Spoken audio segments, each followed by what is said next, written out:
জানেন যে আমরা প্রায় 15 বছর একটা ভয়াবহ ফ্যাসিস্ট দানব সরকারের বিরুদ্ধে লড়াই করেছি, যুদ্ধ করেছি। আমরা বারবার জেলে গেছি। আপনাদের এখানে অনেক মানুষ আছেন যারা কি জেলে গেছেন, যারা পালিয়ে থেকেছেন, ঘরে থাকতে পারেননি, ঘর ছেড়ে বাইরে গিয়ে সময় রাত কাটিয়েছেন, তাই না? অনেকেই আছেন এখানে। এটা শুধু এখানে নয়, সারা বাংলাদেশে এই একটা অবস্থা ছিল, একটা ভয়, ত্রাস, ভীতি রাজত্ব সৃষ্টি করা হয়েছিল, যেটাকে আমাদের ব্যারিস্টার সাহেবরা বা পণ্ডিত ব্যক্তিরা বলেন ফ্যাসিজম, ফ্যাসিবাদ। সেই ফ্যাসিবাদ জিনিসটা কি? ফ্যাসিবাদ হচ্ছে যখন একটা সরকার নির্বাচনের নাম করে ক্ষমতায় যায়, ক্ষমতায় গিয়ে তারপরে একটা ভীতি, একটা ত্রাসের রাজত্ব সৃষ্টি করে, সে তখন গুম করে, খুন করে, যেভাবেই হোক সে ক্ষমতায় জোর করে টিকে থাকার চেষ্টা করে। হাসিনা তাই করেছে, তাই না? জোর করে, মানুষ চায়নি, কিন্তু সে তিনটা নির্বাচন এইভাবে মিথ্যা কথা বলে জনগণকে বোকা বানিয়ে সে 3টা নির্বাচন করে জোর করে ক্ষমতায় বসেছে। সে ভেবেছিল কোনোদিন ক্ষমতা থেকে যাবে না, কিন্তু আমরা বলি না একটা কথা যে আল্লাহ তাআলা ভাবে একরকম, মানুষ ভাবে একরকম, আল্লাহ তাআলা কিন্তু ভাবে আরেক রকম, তাই না? দেখেন কিভাবে একেবারে কয়েক মাসের মধ্যেই এই হাসিনাকে সব পরিবার সহ, ছেলে মেয়ে, বউর বউ, ছেলের বউ, সবকে নিয়ে পালিয়ে যেতে হয়েছে, তাই না? যাওয়ার সময় সে সময় পর্যন্ত পায় নাই। তাকে গিয়ে যখন সেনাবাহিনীর লোকেরা বলেছেন যে আপনি দুটো চয়েস আছে আপনার, আপনি দুটোর মধ্যে একটাকে বেছে নেবেন, সেটা হচ্ছে যে চতুর্দিক থেকে যে জনগণ আসছে উত্তাল সমুদ্রের মতো, তাদের দ্বারা পিষ্ট হবেন নাকি যান বাঁচানোর জন্য পালিয়ে যাবেন। সেই নেত্রী যিনি সবসময় বলতেন যে আমি পালাই না, আমি ভয় পাই না, আমি মুজিবের বেটি, আমি পালাই না, বলতো না? কিন্তু সেই মহিলা তখন জীবন নিয়ে তার নেতা কর্মীদেরকে ছেড়ে দিয়ে সমস্ত সারা দেশে যে অসংখ্য আওয়ামী লীগেরা আছে তাদেরকে বিপদে ফেলে দিয়ে সে পালিয়ে গেছে, তাই না? এই অঞ্চলে তো অনেক মানুষ আছেন যারা আওয়ামী লীগ করতেন, তাই না ভাই? এখন তাদের কি অবস্থা? সেই নেতৃত্ব তাদের দেখার নাই, সে নেত্রী পালিয়েছে, তাদের নেতারা পালিয়েছে, তাদের নেতা যারা ছিল তারা এখন বন্দী হয়ে গেছে দুর্নীতি করার দায়ে, তাই না?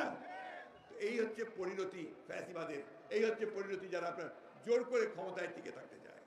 বন্ধুগণ, এই আমাদের ছাত্রদেরকে আমি ধন্যবাদ জানাতে চাই, আমাদের ভাইদেরকে যারা 15 বছর লড়াই করেছে তাদেরকে ধন্যবাদ জানাতে চাই যে তারা তাদের বুকের রক্ত ঢেলে দিয়ে আমাদের জন্য আবার একটা সুযোগ সৃষ্টি করে দিয়েছেন যে আমরা আমাদের দেশটাকে আবার একটা গণতান্ত্রিক পদ্ধতিতে গড়ে তুলব।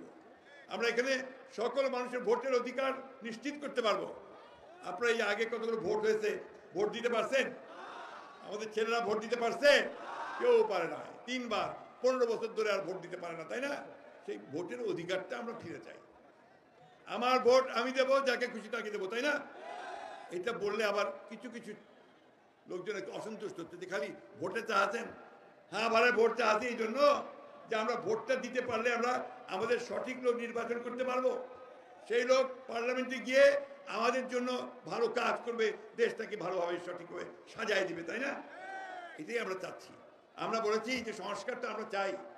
আমরা 2016 সালে আমাদের নেত্রী খালেদা জিয়া তিনি ভিশন বাংলাদেশ 2030 দিয়েছিলেন, বাংলাদেশের কি হতে পারে ভবিষ্যতে 2030 সালে তা বলেছিলেন।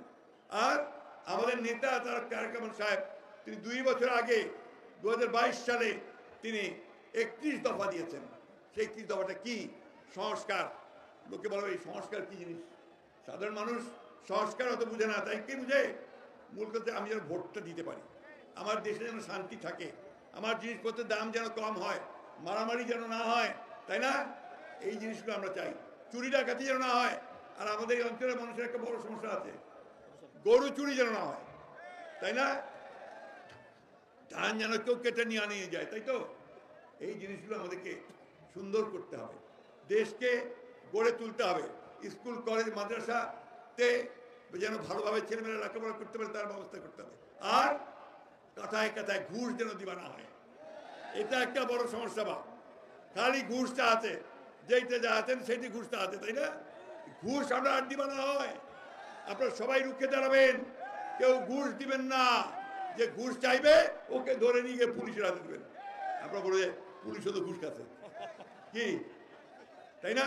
ওই পুলিশকে আমরা এখন পরিবর্তন করতেছি, ইনশাআল্লাহ ওই পুলিশও এখন জনগণের পুলিশ হবে, তাই তো? এইরকম একটা বাংলাদেশ আমরা চাচ্ছি, এইরকম একটা বাংলাদেশ আমরা চাচ্ছি, এবং সেটা আমাদের নেতা তারেক রহমান সাহেব ওই বাংলাদেশ করার স্বপ্ন সবাইকে দেখাচ্ছেন। আমাদেরকে স্বপ্ন দেখতে হবে।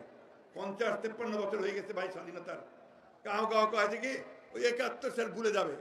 71 সাল আমরা ভুলতে পারি না। 71 সালের আমাদের একটা স্বাধীন দেশের জন্ম হয়েছে। আমি আমার নিজেকে চিনতে পেরেছি 71 সালে, এবং আমার জন্য একটা ভূখণ্ড তৈরি করতে পেরেছি।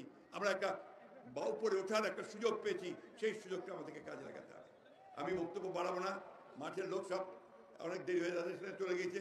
মুই শুধু ভাই একটা কথা কইবা চাচ্ছি, মুই তো তোমারে চুয়া, মোর বাড়ি কিন্তু মির্জাপুর আটোয়ারির।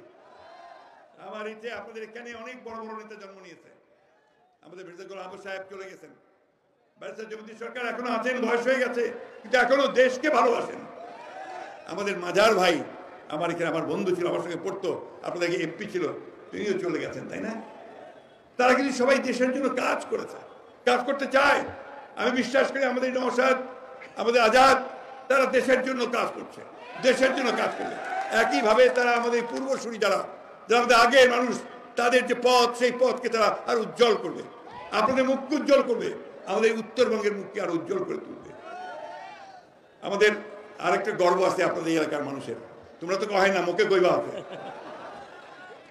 শহীদ প্রেসিডেন্ট জিয়াউর রহমান আমাদের স্বাধীনতার ঘোষক, আমাদের বহুদলীয় গণতন্ত্রের যিনি প্রবর্তক, যিনি আমাদের নতুন বাংলাদেশের স্বপ্ন দেখেছেন, গড়ে তুলেছেন, তার নানার বাড়ি কিন্তু আপনাদের কাছেই, নাজিরপাড়া না? আর ম্যাডাম যিনি গণতন্ত্রের অতন্দ্র প্রহরে, তারও নানার বাড়ি কিন্তু আপনাদের চন্দন বাড়ি, ঠিক কিনা বলেন? তোমরা তো কহেন না ভাই, মুখে কইবা আছে। আমি আপনাদেরকে বলি, আপনাদের এই অঞ্চল, আপনাদের অঞ্চলের মানুষ বরাবরই লড়াকু মানুষ, সংগ্রাম করেছে, সংগ্রাম করে তারা টিকে থাকে। আজকে আমাদেরকেও সংগ্রাম করে আমাদের এই অঞ্চলকে আজকে সত্যিকার অর্থেই একটা জাতীয়তাবাদের ভিত্তি, ঘাঁটি তৈরি করতে হবে, শক্ত ঘাঁটি। ঠিক পারবেন আপনারা? এই ফরাদ হোসেন আজাদের নেতৃত্বে সে গড়ে তুলতে পারবেন ইনশাআল্লাহ।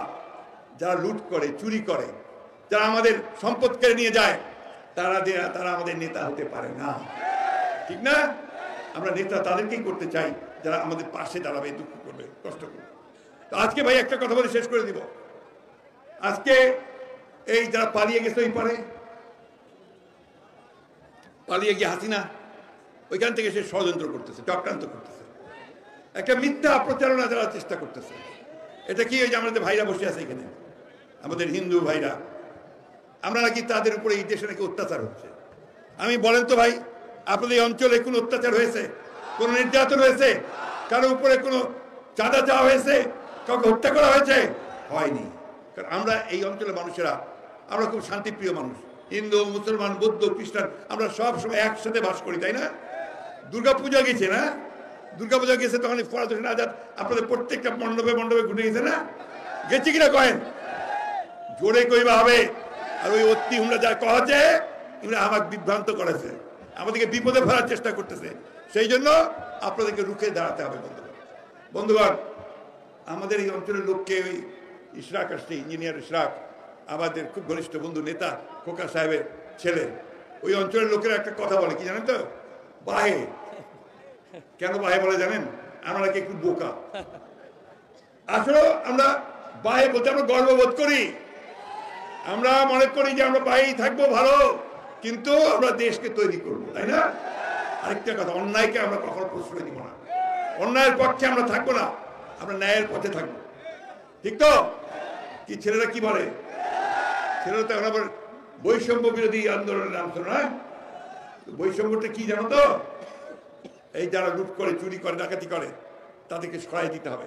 যারা অনেক টাকা বানিয়েছে তাদেরকে সরিয়ে দিয়ে মানুষের সঙ্গে মানুষের সম্পর্কটাকে ঘনিষ্ঠ করতে হবে, আয় কমিয়ে আনতে হবে। আর ওই যে জিনিসপত্রের দাম যেন না বাড়ে সেদিকে খেয়াল রাখতে হবে। নারী ও পুরুষের মধ্যে সমতা আনতে হবে, এবং আমাদের উপর যেন কেউ কোনোদিন অন্যায়ভাবে আমাদের দেশের ভেতরে হাত না দেয়, তার ব্যবস্থা আমাদেরকে করতে হবে, তাই না? আমি আর বক্তব্য বাড়াবো না, মাগরিবের টাইম হয়ে আসছে। আপনারা এই অঞ্চলের মানুষ ভালো থাকবেন, সুস্থ থাকবেন, অনেক অত্যাচার হয়েছে ভাই অতীতে বহু। আওয়ামী লীগ আমাদের উপরে যে অত্যাচার করছে এটা আর কেউ করে নাই। আমাদের আলেম ওলামাদেরকে তারা অন্যায় অত্যাচার করছে, ফাঁসি দিয়েছে, আমাদের রাজনীতিবিদদেরকে ধরে নিয়ে গেছে, জেলে দিয়েছে। এই সব যেন আর না হয়, অন্যায় যেন কেউ করতে না পারে, তার জন্য আমাদের সবসময় সতর্ক থাকতে হবে। আর এখন যেন দেশটিকে বিভক্ত করতে না পারে।